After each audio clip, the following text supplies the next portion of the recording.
कल्पना करो एक ऐसी दुनिया की जहां पैसा नहीं समय चलता है और आप कितने दिन जिएंगे वो आपकी कलाई पर लिखा होता है। एक ऐसी घड़ी जो हर पल रिवर्स में चलती है। दिन, घंटे, मिनट, सेकंड और जैसे ही ये शून्य पर पहुंचती है तुम वहीं उसी जगह मर जाते हो। कॉफी खरीदनी है, समय दो। बस में बैठना है, समय दो। जीना है तो समय होना चाहिए और अगर नहीं है तो तुम बस खत्म हो जाओगे। अब मिलते हैं हमारे main character will say. Will एक गरीब इलाके में रहता है जिसे लोग गेटो कहते हैं। यहाँ लोग सालों की प्लानिंग नहीं करते। यहाँ लोग दिन प्रतिदिन जीते हैं। हर सुबह उठते हैं ये जानते हुए कि शायद ये उनका आखिरी दिन हो सकता है। विल भी उन्हीं में से एक है, लेकिन उसके पास एक वजह है जीने की, उसकी माँ। दोनों की उम्र टेक्निकली एक जैसी दिखती है क्योंकि यहाँ कोई बूढ़ा नहीं होता, लेकिन असलियत में उसकी माँ 50 साल से ज्यादा जी चुकी है। दोनों हंसते हैं, बातें करते हैं, सपने देखते हैं, लेकिन अंदर ही अंदर दोनों जानते हैं उनके पास समय नहीं है। एक दिन विल अपने दोस्त के साथ एक बार में बैठा होता है, थका हुआ, परेशान लेकिन जिंदा। तभी दरवाजा खुलता है और अंदर आता है एक आदमी जो इस दुनिया का नहीं लगता। शांत, कॉन्फिडेंट और सबसे खतरनाक बात, उसके हाथ पर सैकड़ों साल का समय चमक रहा होता है।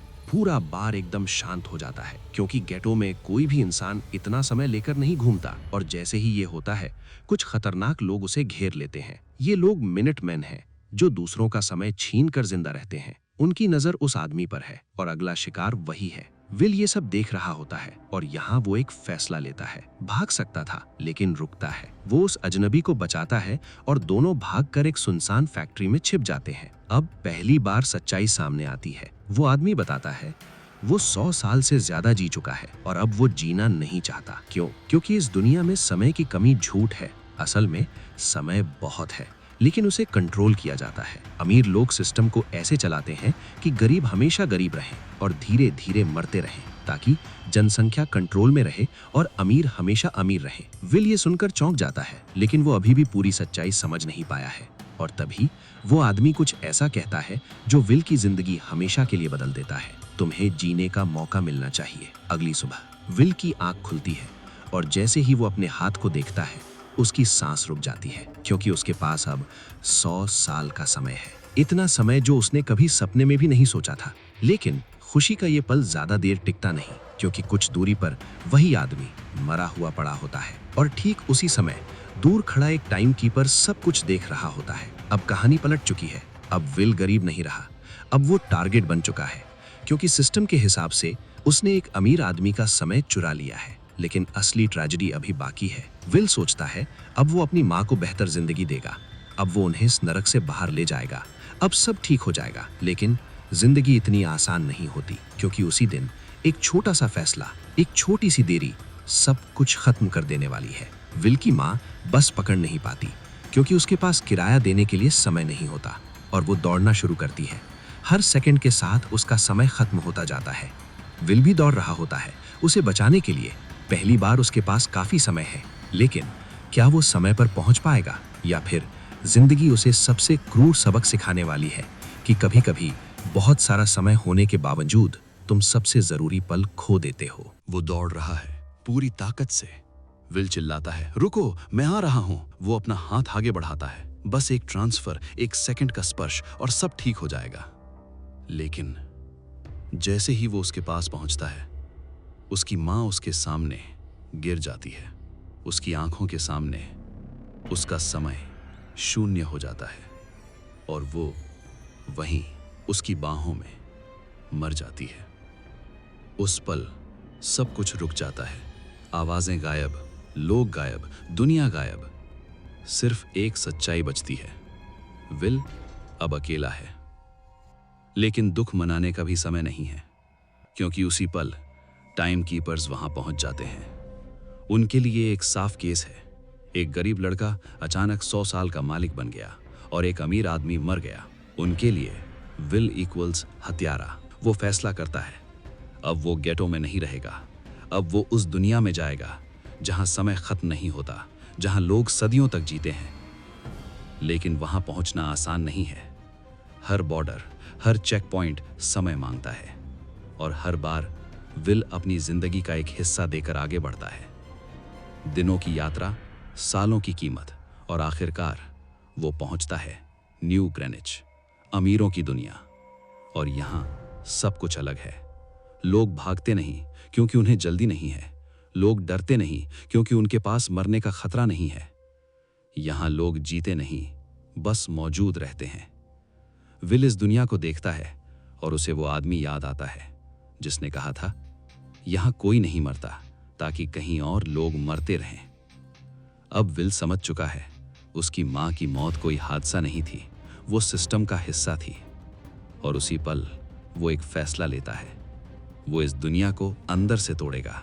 लेकिन उसे नहीं पता कि इस खेल में घुसना आसान है, बाहर निकलना नहीं। वो एक अमीर पार्टी में जाता है जहां हर इंसान के पास हजारों साल हैं, जहां लोग जिंदगी को खेल समझते हैं। और वहीं उसकी मुलाकात होती है सिल्विया से, एक लड़की जो इस दुनिया में पैदा हुई है लेकिन इस दुनिया जैसी नहीं है। वो विल को नोटिस करती है और विल उसे। लेकिन यहाँ अट्रैक्शन से ज्यादा खतरनाक चीज है ध्यान, क्योंकि उसी पार्टी में टाइम कीपर भी मौजूद है जो अब विल के बहुत करीब आ चुका है। और अगला पल सब कुछ बदल देने वाला है, क्योंकि एक खेल, एक दांव विल को या तो बना देगा सबसे बड़ा खिलाड़ी या फिर अगला शिकार। एक गलत कदम, एक गलत दांव, और इस दुनिया में तुम सिर्फ हारते नहीं, तुम मर जाते हो। विल अब उस पार्टी में खड़ा है जहां हर इंसान के पास सदियों का समय है, जहां लोग जिंदगी को खेल की तरह खेलते हैं। और आज विल भी वही करने वाला है। टेबल पर ताश बिछ चुकी है, दांव छोटा शुरू होता है, मिनट, घंटे, दिन, लेकिन धीरे धीरे ये खेल बदल जाता है। विल की आंखों में डर नहीं है, क्योंकि उसके पास खोने के लिए कुछ बचा ही नहीं। और शायद यही चीज उसे खतरनाक बनाती है। सामने बैठा है सिल्विया का पिता, इस दुनिया के सबसे अमीर लोगों में से एक। उसके चेहरे पर घमंड है, उसे यकीन है ये गरीब लड़का ज्यादा देर टिक नहीं पाएगा। लेकिन विल एक के बाद एक चाल चलता है और अचानक वो अपना पूरा समय दांव पर लगा देता है। पूरा हॉल शांत हो जाता है, क्योंकि ये सिर्फ जुआ नहीं है, ये जिंदगी का फैसला है। आखिरी कार्ड खुलता है, एक पल के लिए सब कुछ रुक जाता है और फिर विल जीत जाता है।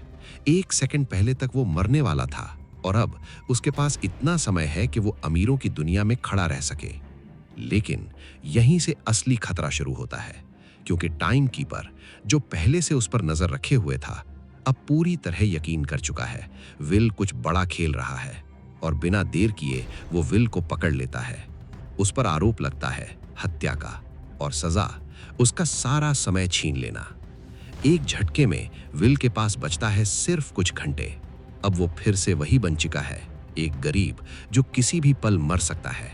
लेकिन इस बार वो अकेला नहीं है, क्योंकि अचानक वो एक ऐसा फैसला लेता है जो सब कुछ उल्टा कर देता है। वो सिल्विया को पकड़ता है और उसे अपने साथ खींच लेता है, हॉस्टेज।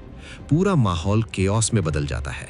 गार्ड्स, गन, चीखें, और उस सब के बीच विल और सिल्विया भाग निकलते हैं। अब ये सिर्फ एक भगौड़ा नहीं है, अब ये है एक लड़का जिसने अमीरों की दुनिया से उनकी बेटी छीन ली है।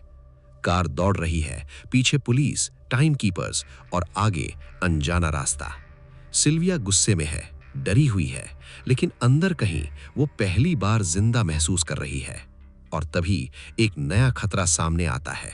सड़क पर अचानक स्पाइक स्ट्रिप, कार का कंट्रोल जाता है और भयानक एक्सीडेंट। कार पलटती है, कांच टूटता है और तभी छाया से बाहर आता है एक चेहरा, वही आदमी जो पहले बार में देखा था, मिनटमैन। इस बार वो नहीं रुकेगा। वो सिल्विया का हाथ पकड़ता है और उसका समय खींचना शुरू करता है। कुछ ही सेकंड में सिल्विया के पास बचता है सिर्फ कुछ मिनट, और वो आदमी हंसते हुए चला जाता है। अब हालात ये है कि एक अमीर लड़की जो कभी मरने के करीब नहीं आई थी, आज मिनटों में खत्म होने वाली है। विल उसे देखता है और पहली बार उसे एहसास होता है ये सिर्फ उसकी लड़ाई नहीं है, लेकिन असली झटका अभी बाकी है। क्योंकि जब वो मदद के लिए अपने दोस्त के पास जाता है, उसे पता चलता है वो मर चुका है। और अब उन दोनों के पास बस कुछ मिनट बचे हैं। कोई प्लान नहीं, कोई मदद नहीं, कोई रास्ता नहीं, सिर्फ एक सवाल, क्या ये दोनों जिंदा बच पाएंगे या फिर ये कहानी यहीं खत्म हो जाएगी। समय अब लिटरली खत्म होने वाला है। सिल्विया, जो कभी अमर जैसी जिंदगी जी रही थी, आज पहली बार मौत को महसूस कर रही है। उसकी सांसें तेज हो रही हैं। वो विल की तरफ देखती है। अब क्या करें? विल के पास कोई प्लान नहीं है, लेकिन एक चीज है, जिद। वो आसपास देखता है और अचानक उसकी नजर पड़ती है एक छोटी सी दुकान। दोनों अंदर घुसते हैं। बेचने के लिए कुछ भी नहीं है सिवाय सिल्विया के गहनों के। वो सब कुछ काउंटर पर फेंक देती है। आवाज कांप रही है, कुछ भी दे दो, बस समय दे दो। दुकानदार पहले शक करता है, फिर घड़ी देखता है और आखिरकार उन्हें देता है 2 दिन, बस 2 दिन। लेकिन इस वक्त ये 2 दिन पूरी जिंदगी से ज्यादा कीमती हैं। दोनों बाहर आते हैं, गहरी सांस लेते हैं। पहली बार मौत थोड़ी दूर लगती है, लेकिन अब कहानी बदल चुकी है। सिल्विया अब वही लड़की नहीं रही जो अमीरों की दुनिया में पली बढ़ी थी। उसने देखा है कैसे लोग मरते हैं सिर्फ इसलिए क्योंकि उनके पास समय नहीं है। और अब वो विल से एक सवाल पूछती है, क्या हम सिर्फ भागते रहेंगे या कुछ बदलेंगे? यहीं विल एक और बड़ा फैसला लेता है। वो कहता है, अगर सिस्टम हमें मार रहा है तो हम सिस्टम को ही लूटेंगे। और यहीं से दोनों बन जाते हैं टाइम रॉबर्स। पहला टारगेट एक टाइम बैंक। कोई मास्टर प्लान नहीं, कोई प्रोफेशनल ट्रेनिंग नहीं, फिर भी वो सीधा ट्रक लेकर बैंक की दीवार तोड़ देते हैं। अंदर कोई खास सिक्योरिटी नहीं, जैसे सिस्टम को खुद यकीन हो कोई इतना पागल नहीं होगा। लेकिन विल और सिल्विया अब डर से आगे निकल चुके हैं। वो जितना समय उठा सकते हैं उठाते हैं और फिर सबसे शॉकिंग चीज करते हैं, वो सारा समय गरीबों में बांट देते हैं। घेटों में अचानक लोग दौड़ना बंद कर देते हैं। लोगों के पास पहली बार जीने का वक्त होता है। लेकिन ये खुशी ज्यादा देर तक नहीं टिकती, क्योंकि अमीर लोग इतनी आसानी से हार मानने वाले नहीं हैं। अगले ही दिन खाने के दाम बढ़ जाते हैं, बस का किराया बढ़ जाता है, हर चीज महंगी हो जाती है। यानी जो समय उन्होंने दिया सिस्टम उसे वापस खींच लेता है। तभी वो एक और खतरनाक आइडिया देती है, अगर हमें सिस्टम तोड़ना है तो हमें सबसे ऊपर जाना होगा, यानी उसके अपने पिता के पास। वही आदमी जो इस पूरे सिस्टम का बड़ा हिस्सा है। प्लान पागलपन से भरा है, लेकिन अब वापस जाने का कोई रास्ता नहीं। विल खुद को उनकी सिक्योरिटी टीम में घुसा देता है। एक छोटा सा मौका, एक सही टाइमिंग, और अंत में वो सीधे उस आदमी के सामने खड़ा होता है और ट्रांसफर कर लेता है लाखों साल। पूरा सिस्टम हिल जाता है। लेकिन भागते वक्त एक बार फिर पुराना दुश्मन सामने आ जाता है, मिनटमैन। इस बार वो सिर्फ चोरी नहीं करेगा, वो चाहता है विल की जिंदगी। और वो उसे चुनौती देता है एक अजीब खतरनाक खेल में, टाइम फाइट। दोनों एक दूसरे का हाथ पकड़ते हैं और कोशिश करते हैं दूसरे का समय खींचने की। ये लड़ाई ताकत की नहीं है, ये है कौन पहले टूटेगा। और अगर विल हार गया तो सिर्फ वो नहीं, सिल्विया भी खत्म हो जाएगी। अब सवाल ये है, क्या विल इस आखिरी लड़ाई में जीत पाएगा, या फिर इतनी दूर आने के बाद सब कुछ खत्म हो जाएगा? 2 हाथ एक दूसरे में जकड़े हुए और दोनों के बीच बह रही है जिंदगी। ये कोई आम लड़ाई नहीं है। यहां मुक्के नहीं चल रहे, यहां हर सेकंड किसी एक की मौत तय कर रहा है। मिनटमैन पूरी ताकत लगा रहा है, उसकी आंखों में सिर्फ लालच है। और विल, उसके पास खोने के लिए कुछ नहीं, लेकिन बचाने के लिए सब कुछ है। धीरे धीरे मिनटमैन कमजोर पड़ने लगता है, उसका समय गिर रहा है। वो छुपने की कोशिश करता है, लेकिन अब देर हो चुकी है। एक आखिरी झटका और वो वहीं मर जाता है। सांसें भारी हैं, लेकिन विल जीत चुका है। वो और सिल्विया लाखों साल लेकर खड़े हैं, ऐसा समय जो पूरी दुनिया बदल सकता है, और वो यही करते हैं। दोनों वापस गेटो जाते हैं और इस बार छोटा नहीं, इतिहास का सबसे बड़ा टाइम डिस्ट्रीब्यूशन करते हैं। लाखों साल लोगों में बांट दिए जाते हैं। सड़कों पर पहली बार लोग भागना बंद कर देते हैं। कुछ लोग रोते हैं, कुछ हंसते हैं और कुछ बस खड़े होकर अपने हाथ को देखते रहते हैं, जैसे पहली बार जिंदगी मिली हो। इसी बीच टाइम कीपर फिर सामने आता है। वो थक चुका है, लेकिन उसका मिशन वही है, सिस्टम को बचाना। वो विल के सामने खड़ा होता है आखिरी बार, लेकिन इस बार कुछ अलग है। वो अपना ही हाथ देखता है और अचानक उसे एहसास होता है वो खुद समय लेना भूल गया है। उसकी घड़ी तेजी से गिर रही है। वो भागने की कोशिश करता है, लेकिन बहुत देर हो चुकी है। और इस तरह सिस्टम का सबसे वफादार आदमी खुद उसी सिस्टम का शिकार बन जाता है। अब कोई नहीं बचा जो विल और सिल्विया को रोके। लेकिन कहानी यहां खत्म नहीं होती, क्योंकि वो समझ चुके हैं एक बार पैसा बांटना काफी नहीं, सिस्टम को तोड़ने के लिए उसे बार बार हिलाना पड़ेगा। और इसलिए आखिरी सीन में हम उन्हें फिर देखते हैं, एक नई बैंक के सामने एक नई चोरी के लिए तैयार।